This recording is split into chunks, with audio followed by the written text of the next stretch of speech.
Hello, नमस्कार, आदाब, सत श्री अकाल। कैसे हैं आप सब? मैं उम्मीद करता हूं कि आप लोग स्वस्थ और मस्त होंगे। तो मैं चलिए आज जो क्लास जो चलने वाला है, आज का जो टॉपिक मेन है क्लास 12 का बायोलॉजी, जिसमें जितने भी वीवीआई क्वेश्चन होगा 2027 की एग्ज़ाम के लिए उनके लिए बहुत बहुत खास होने वाला है।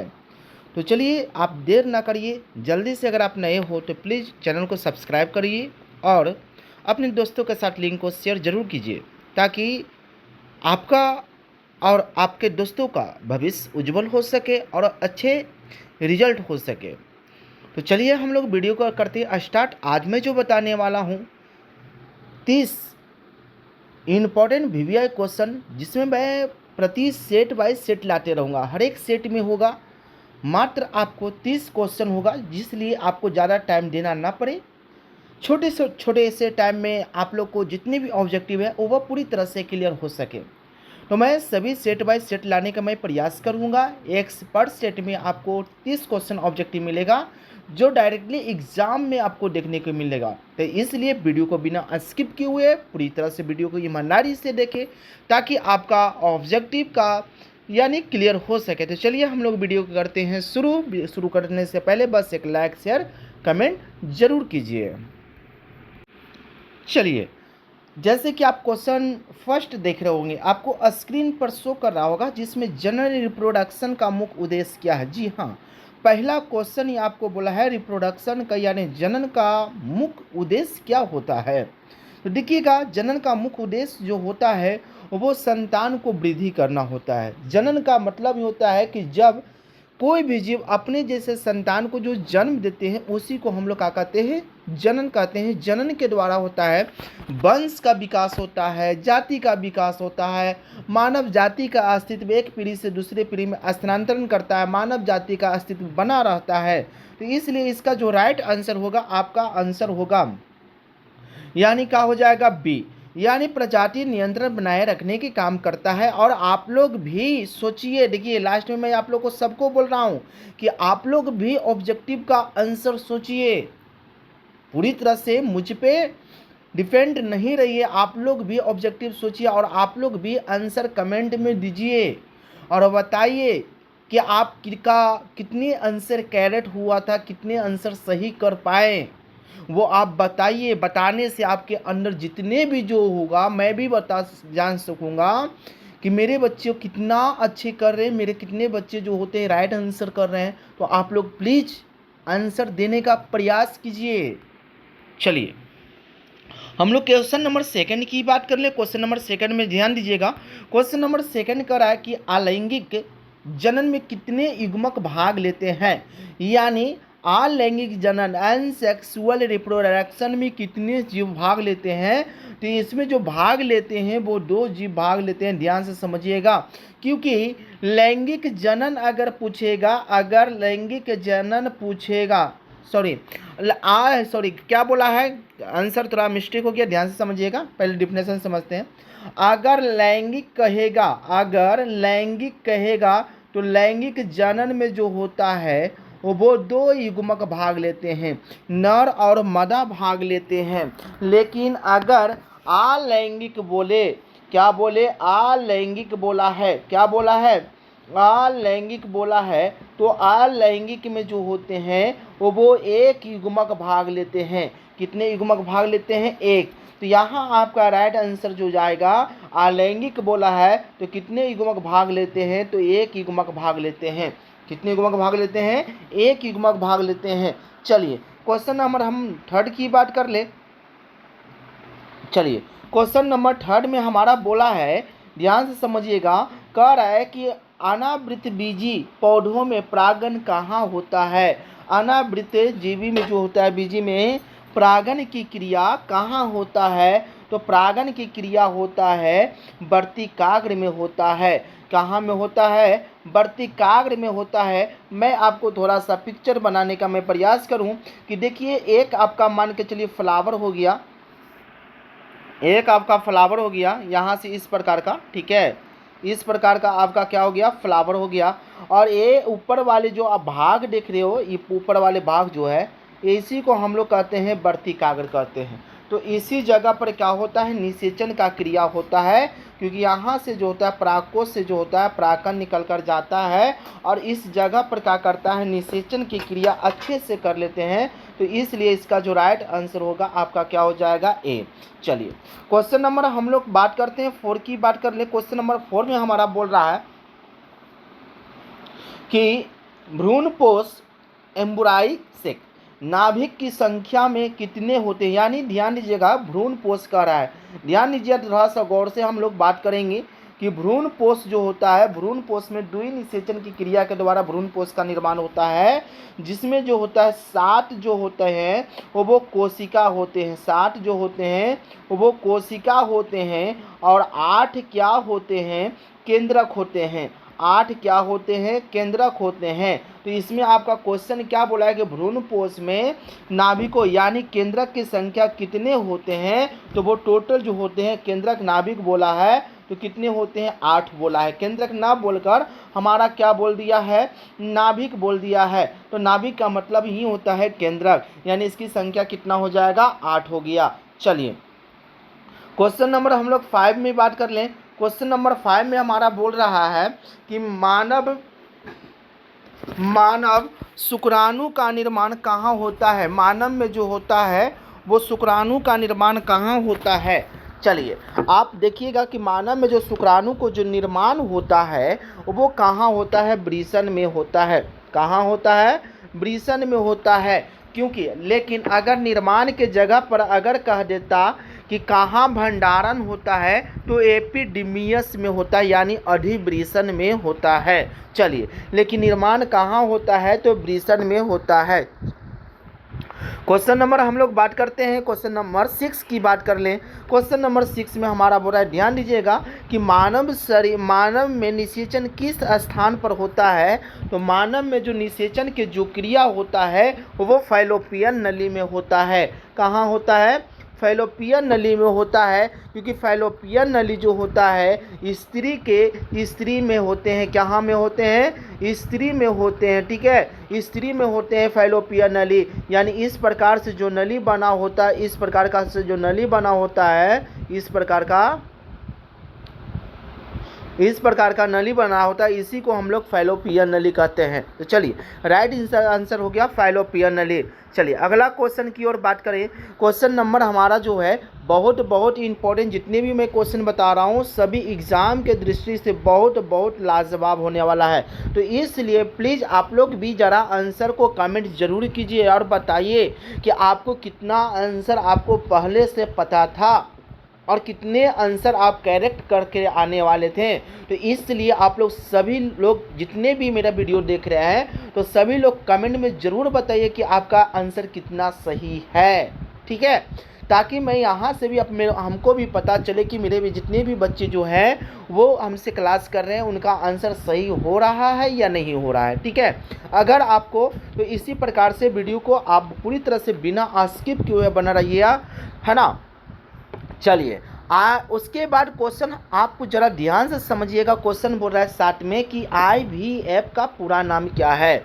IVF का मतलब होता है ना, इन विट्रो फर्टिलाइजेशन, बिना निषेचन के संतान होना, बिना निषेचन के क्या होना, संतान होना, जिसको हम लोग बात करेंगे टेस्ट ट्यूब बेबी, प्रखनली शिशु, इसी का नाम है। इसी को पढ़िएगा आप आगे कि टेस्ट, इसी को आप जरा आगे पढ़िएगा तो क्या पढ़िएगा, टेस्ट ट्यूब बेबी, क्या पढ़िएगा, इसको टेस्ट ट्यूब बेबी पढ़िएगा, ठीक है, इसी को पढ़िएगा टेस्ट ट्यूब बेबी, यानी हिंदी में कहें तो प्रखनली शिशु, और शॉर्ट में इसको बोल रहा है तो IVF का मतलब होता है in vitro fertilisation. In vitro fertilisation जो आपको ऑप्शन बी में दिख रहा होगा, इन विट्रो फर्टिलाइजेशन, बिना निषेचन को संतान का जन्म होना। चलिए मैं क्लास में बताऊंगा कि किस प्रकार से संतान का जन्म होता है। चलिए क्वेश्चन नंबर हम लोग 8 की बात कर लें। क्वेश्चन नंबर हमारा 8 में बोल रहा है, ध्यान दीजिएगा, क्वेश्चन नंबर 8 में बोल रहा है कि मेंडल जी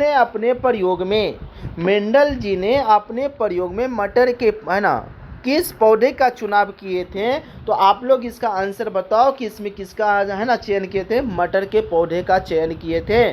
और कितने चयन किए थे? वो 7 जोड़ा किए थे। कितनी जोड़ा किए थे? 7 जोड़ा मटर के पौधे का किए थे? चुनाव किए थे। ठीक है, चलिए अगला क्वेश्चन हम लोग बात करते हैं। क्वेश्चन नंबर हम लोग 9th की बात कर लें, 9 की बात कर लें। क्वेश्चन हमारा 9 में बोल रहा है कि डीएनए का पूरा नाम क्या है? तो डीएनए का जो पूरा नाम होता है डीऑक्सी राइबो न्यूक्लिक एसिड होता है। ये मैं वीडियो जो है वो पीछे की क्लास में भी हम इसके बारे में बताए थे कि डीएनए का पूरा नाम क्या होता है? डीऑक्सी राइबो न्यूक्लिक एसिड होता है। चलिए क्वेश्चन नंबर 10 की बात कर ले। क्वेश्चन नंबर हमारा 10 में बोल रहा है कि देखिएगा कि एड्स रोग किसके कारण होता है? तो एड्स जो होता है वो किसके कारण फैलता है? तो एक वायरस है, वायरस के नाम है HIV, ह्यूमन एमिनो वायरस। यानी HIV का जो पूरा अगर नाम बोले तो ह्यूमन एमिनो वायरस होता है, जो किसके कारण होता है? HIV वायरस के द्वारा क्या होता है? एड्स की बीमारी हो जाता है। चलिए क्वेश्चन नंबर हम लोग 11 की बात कर लें। क्वेश्चन नंबर 11 में हमारा बोल रहा है कि प्लेसेंटा का मुख्य कार्य क्या है? यानी प्लेसेंटा का मतलब होता है आपरा। ठीक है, ये आपरा कहाँ होता है? ज़रा ध्यान दीजिएगा। ठीक है, ये आपरा जो होता है ये गर्भाशय जो होता है इस प्रकार से गर्भाशय होता है, यानी पूरी तरह से जनन अंग होता है। और यहाँ से देखिएगा, ज़रा ध्यान से देखिएगा, ये आपका हो गया गर्भाशय बीच वाला, और ये आपको जो भाग दिख रहा होगा ये आपका भाग दिख रहा है, इसी को बोलते हैं आपरा बोलते हैं। इसी को आपरा यानी प्लेसेंटा कहते हैं। और इसका जो काम होता है कि जब गर्भ में जब शिशु बनता है, जब गर्भ में शिशु रहता है तो जिस शिशु को क्या करता है? भोजन देने के काम करता है, सभी प्रकार की क्रियाओं देने के काम करता है।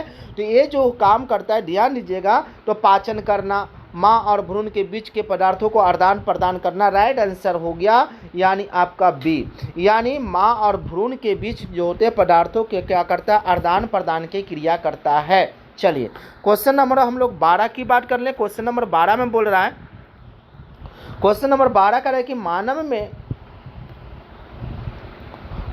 मादा में अंडाणु का निर्माण कहाँ होता है? तो वो मानव मादा यानी स्त्री में जो अंडाणु को जो निर्माण होता है वो कहाँ होता है? अंडाशय में होता है। कहाँ होता है? अंडाशय में होता है। इसका राइट आंसर होगा बी। चलिए क्वेश्चन नंबर 13 की ओर चले। क्वेश्चन नंबर 13 में हमारा बोल रहा है, ध्यान दीजिएगा कि जिप्ट का ZIFT है ना, जिप्ट का पूरा जो नाम होता है, ध्यान दीजिएगा जेड, बहुत अच्छा क्वेश्चन, ध्यान दीजिएगा, कह रहा है कि ZIFT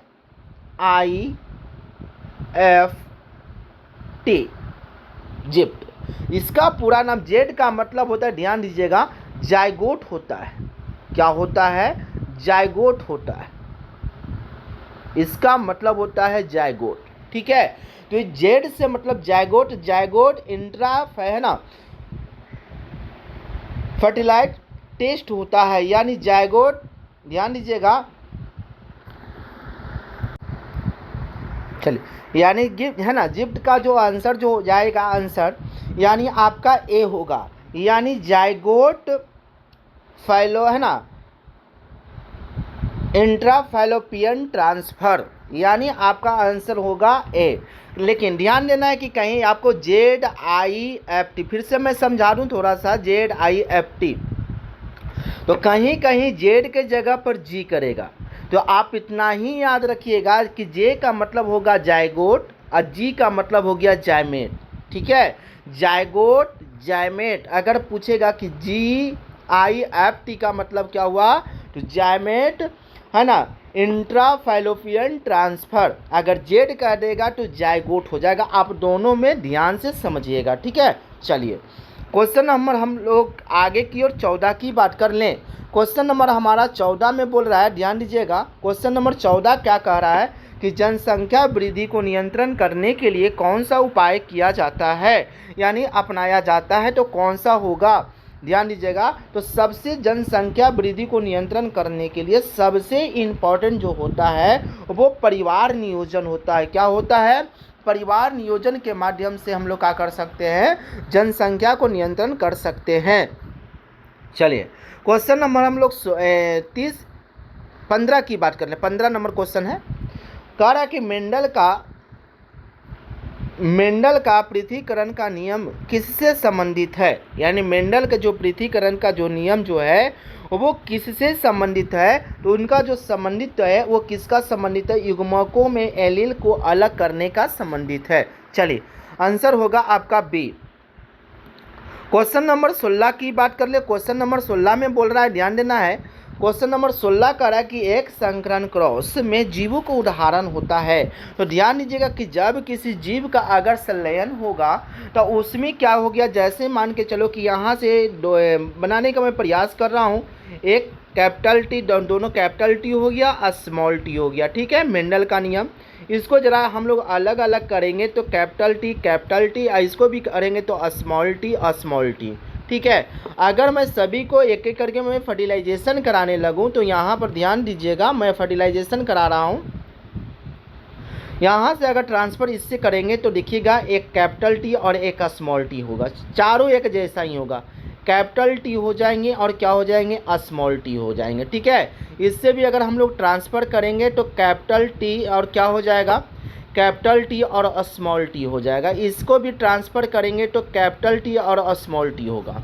तो जितने भी हो गया ध्यान दीजिएगा कि जो अभी आप देखें तो इसमें सभी देखें कैपिटल टी और स्मॉल टी, चारों देखें कैपिटल टी और स्मॉल टी, तो ये पहला समीकरण का हो गया, ठीक है। लेकिन जब हम कैपिटल टी और स्मॉल टी को जब आपस में तोड़ने की जब काम करेंगे तो ये सभी क्या हो जाएंगे, अलग अलग हो जाएंगे, जिसका अनुपात निकल जाएगा 1:2 अनुपात क्या हो जाएगा, 1 में निकल के आ जाएगा। लेकिन आपको बोला है एक संकरण बोला है, तो इसलिए इसका जो राइट आंसर होगा वो क्या हो जाएगा, एक कैपिटल टी और एक क्या हो जाएगा, स्मॉल टी का हो जाएगा, यानी एक बड़ा वाला हो जाएगा और एक क्या हो जाएगा, छोटा वाला हो जाएगा।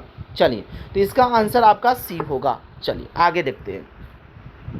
क्वेश्चन नंबर हम लोग 17 की बात कर ले। क्वेश्चन नंबर 17 में बोल रहा है कि डीएनए की संरचना किस मॉडल पर आधारित है। तो इसकी जो संरचना है किस मॉडल पर आधारित है, तो इसका जो मॉडल जो संरचना जो होता है, ध्यान देना है, इनकी जो मॉडल संरचना होता है इस प्रकार, इनकी जो मॉडल संरचना होता है इस प्रकार का संरचना का होता है, ध्यान देना है, ठीक है। इस प्रकार से संरचना का होता है, इस प्रकार का संरचना का होता है। इसमें जो होता है डबल हेलिकस होता है, क्या होता है, डबल हेलिकस संरचना का होता है, क्या होते हैं, डबल हेलिकस संरचना का होगा। तो इसलिए इसका जो राइट आंसर होगा आपका बी, डबल हेलिकस। चलिए क्वेश्चन नंबर हम लोग 18 की बात कर लें। तो हम आराम से, आप वीडियो को बिना स्किप किए हुए एकदम आराम से बने रहिएगा। मैं सभी क्वेश्चन को एक एक करके सभी तरह को क्या करूँगा, डील करूँगा, इसलिए वीडियो को बिना स्किप किए हुए एकदम आराम से बने रहिएगा, ठीक है। आगे कह रहा है कि डीएनए प्रतिकृमि का एक प्रकार होता है। चलिए तो इसका आंसर होगा सेमी कॉन्सर्वेटिव, इसका राइट आंसर होगा आपका क्या हो जाएगा, यानी आपका बी। चलिए 18 का हो गया राइट आंसर बी। आगे की ओर हम लोग बात कर लें। क्वेश्चन नंबर हम लोग 19 की बात कर लें। कह रहा है कि प्राकृतिक वर्ण का सिद्धांत किसने दिए थे। तो प्रकृति के बारे में जो बताने वाले थे वो कौन बताने वाले थे, मेंडल जी बताने वाले थे। कौन बताने वाले थे, मेंडल जी बताने वाले थे प्रकृति के बारे में सबसे पहले। लेकिन ध्यान दीजिएगा मेंडल के बारे में, मेंडल से पहले, लेकिन ध्यान दीजिएगा मेंडल से जो पहले बताने वाले थे ना, मैं मेंडल को बारे में थोड़ा सा रहने दीजिए, क्योंकि मेंडल से पहले भी बताने वाले थे जिनका नाम था चार्ल्स डार्विन, जो सबसे पहले बताए थे। इसलिए इसका राइट आंसर चलिएगा चार्ल्स डार्विन को ही रखिएगा। चलिए इसका राइट आंसर होगा बी। चलिए क्वेश्चन नंबर हम लोग बात करते हैं क्वेश्चन नंबर 18 की, 20 का क्वेश्चन, मलेरिया रोग किस जीव के कारण होता है। तो मलेरिया जो रोग होता है, मलेरिया जिसमें हम आप लोगों को बताए थे, मलेरिया जो रोग होता है वो किस जीव के कारण होता है। वायरस जो होता है, बैक्टीरिया जो होता है, प्लाज्मोडियम जो द्वारा होता है मलेरिया। तो मलेरिया जो होता है एक प्रकार का जो बीमारी जो या एक प्रकार का जो बीमारी जो होगा किसके द्वारा होगा, प्लाज्मोडियम के द्वारा होगा।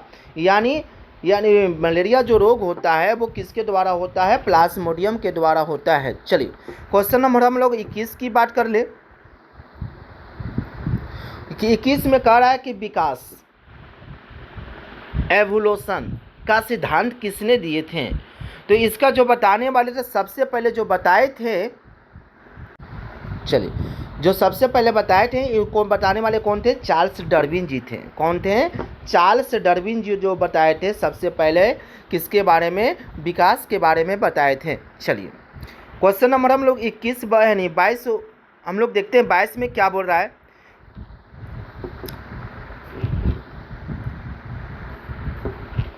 कि लैमार्कवाद किस सिद्धांत पर आधारित है।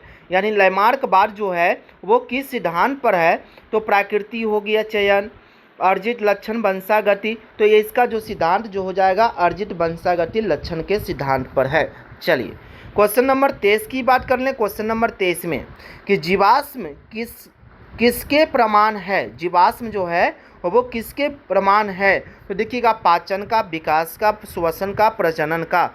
इसलिए इसका जो राइट आंसर होगा किसका है? विकास का है। तो क्या है? विकास का। 24 नंबर क्वेश्चन में जरा ध्यान दीजिएगा कि समजात अंग होमोलोगस ऑर्गन्स किसके प्रमाण से होता है? तो इसका जो आंसर होगा समान कार्य। किसका हो गया? समान कार्य के द्वारा जो होता है इसमें क्या होता है? समजात अंग की एक इकाई है। चलिए 25 नंबर क्वेश्चन हम लोग बात करते हैं। 25 कह रहा है क्वेश्चन हमारा कि मानव में गुणसूत्रों का कुल संख्या कितना होता है? मानव में गुणसूत्रों की संख्या कितना होता है? तो कितने होते हैं? 46 होते हैं। अगर युग्मक का कहता, क्या कहता? युग्मक कहता तो हम लोग कितने आंसर जाता? 23 जाता। कितने जाता? 23 जाता। लेकिन गुणसूत्र बोला है तो कितना होगा? 46 हो जाएगा। चलिए क्वेश्चन नंबर 26 की बात कर लें। क्वेश्चन नंबर हमारा बोल रहा है प्रतिरक्षी इम्यूनिटी क्या होता है? तो प्रतिरक्षी का मतलब होता है बीमारियों से बचने का एक क्या होता है? क्षमता होता है। इसका राइट आंसर क्या हो जाएगा? यानी रोगों से बचाव की क्षमता। राइट आंसर बी होगा। चलिए क्वेश्चन नंबर 27 की बात कर लें। क्वेश्चन नंबर 27 को देखने से पहले बस आप लोग से फिर से मैं बोल रहा हूं कि अगर आप इस चैनल पे नए हो तो प्लीज़ चैनल को क्या कर लीजिए? सब्सक्राइब कर लीजिएगा। और मैं यहां से जितने भी क्वेश्चन बता रहा हूं, जितने भी बताऊंगा जो 2027 में डायरेक्टली आपको एग्ज़ाम में देखने को मिलेगा। अगर एग्ज़ाम में ना देखने को मिले तो हमको बोलिएगा। तो इसलिए वीडियो को बिना स्किप किए आराम से क्या करिए? देखिए वीडियो को और अपने कॉपी में ज़रूर लगाएं, स्क्रीनशॉट लेकर लगाएं या वीडियो को पॉज कर करके स्टॉप कर करके आप अपने कॉपी में लिख लो। बहुत आपका बेहतर रिजल्ट होगा। ऑब्जेक्टिव के लिए बहुत खास आपका बहुत इम्पोर्टेंट टॉपिक मैं आपको लेकर आया हूं। इसलिए सभी आपको जितने भी मैं आपको सीरीज बताऊंगा सभी सीरीज आप देखते चला जाइएगा। यानी सीरीज 1, सीरीज 2, सीरीज 3 सभी सीरीज आपके लिए बहुत बहुत लाभ पहुंचाने वाला है। तो चलिए हम लोग आगे की बात करते हैं। एड्स का कारक कौन सा वायरस होता है? यानी एड्स जो होता है, एड्स में जो होता है कौन सा कारक जो होता है ना? कौन सा कारक यानी वायरस के रूप में काम करता है? चलिए तो इसमें आप लोग को आंसर पता ही होगा कि एड्स जो होता है किस वायरस के द्वारा होता है? तो किसके द्वारा होता है? HIV के द्वारा होता है। किसके द्वारा होता है? HIV, human amino virus. यानी राइट आंसर होगा बी। क्वेश्चन नंबर हम लोग बात करते हैं 28 में। मलेरिया रोग का वाहक है। मलेरिया रोग यानी मलेरिया जो होता है वो क्या होता है? किसके द्वारा काटता है? ध्यान दीजिएगा, गौर से ज़रा ध्यान देना है। मलेरिया जो रोग होता है वो स्त्री मच्छर यानी मदा एंडफ्लिंज मच्छर के काटने से क्या होता है? ये बीमारी होता है। जो मदा मच्छर होते हैं स्त्री मच्छर होते हैं। चलिए क्वेश्चन नंबर हम लोग 28 की बात 29 की बात कर लें। कैंसर किस प्रकार का रोग का उदाहरण है? कैंसर जो होता है वो किस प्रकार का रोग है? संक्रामक रोग है, अनियंत्रित कोशिका विभाजन होता है, पोषण रोग है, आनुवांशिक रोग है। यह एक प्रकार के जो होता है अनियंत्रित कोशिका विभाजन के द्वारा क्या होता है? ये रोग उत्पन्न होता है। राइट आंसर होगा बी। क्वेश्चन नंबर 30 में बात कर लें। क्वेश्चन नंबर हमारा 30 बोल रहा है, ध्यान देना है कि एंटीबॉडी का निर्माण कौन करता है? एंटीबॉडी का जो निर्माण जो होता है वो कौन करता है? चलिए एंटीबॉडी का जो आपको निर्माण जो करने वाला है वो कौन करता है? बी लिम्फोसाइट करता है। कौन करता है? बी लिम्फोसाइट करता है। चलिए ए हो गया बी लिम्फोसाइट आपका करता है। चलिए, तो ये आपको मैं जितने भी बताया वो सभी कितने हो गया, आपको 30 क्वेश्चन मैं एक सेट में करवाया। तो अगर आपको ये वीडियो अच्छा लगा हो, अगर आप चाहते हो कि सीरीज नंबर हम 2 लेकर आपके पास आए, तो कमेंट में ज़रूर लिखें। और दूसरे सीरीज लाने के से पहले आप इस चैनल को सब्सक्राइब जरूर करिए और कमेंट में ज़रूर बोलिए कि हम तब जाकर मैं दूसरे सेशन में सीरीज नंबर 2 लेकर आऊँगा, जिसमें भी आपको 30 क्वेश्चन को मैं बताऊँगा, जो आपकी एग्ज़ाम का दृष्टि से बहुत इंपॉर्टेंट होगा, यानी बहुत इम्पॉर्टेंट होगा। मैं सीरीज नंबर 2 में यानी 31 से क्वेश्चन लाने वाला हूं। तो इसलिए आप चाहते हो कि मैं सीरीज नंबर 2 इसका लेकर आऊं, तो आप लोग वीडियो को लाइक शेयर कमेंट ज़रूर करिए और चैनल को सब्सक्राइब करना बिल्कुल ना भूलिए। तो चलिए, मैं फिर से अगले सेशन सीरीज नंबर 2 से लेकर मिलते हैं।